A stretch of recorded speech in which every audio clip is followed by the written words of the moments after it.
انا عندي خبرين، خبر حلو وخبر وحش. يا ساتر يا رب، هو في اخبار وحشه اوحش من اللي احنا عايشين فيه ده؟ قول يا سيدي الخبر الوحش الاول. الخبر الوحش ان احمد عبد القادر متصاب ومش هيلعب ماتش القطن بتاع بكره. مش مشكله، حسين الشحات يلعب مكان احمد عبد القادر ويزيد ويعمل ماتش كويس. ما هو ده بقيه الخبر الوحش، حسين الشحات كمان متصاب ومش هيعرف يلعب ماتش القطن بكره. مش مشكله برضه، لسه جايبين لعيب جديد اسمه خالد عبد الفتاح، ممكن يزيد هو في الحته دي ويدعم هو الهجوم في الماتش بتاع القطن ده ويلعب كويس. ما هو لسه الخبر الوحش ما خلصش، خالد عبد الفتاح هو كمان متصاب ومش هيلحق ماتش القطن بكره.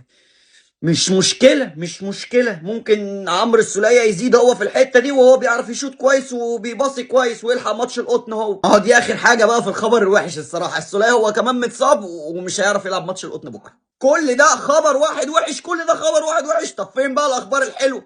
الخبر الحلو ان الحمد لله جمهور النادي الاهلي بخير وبصحه تامه وبسلامه.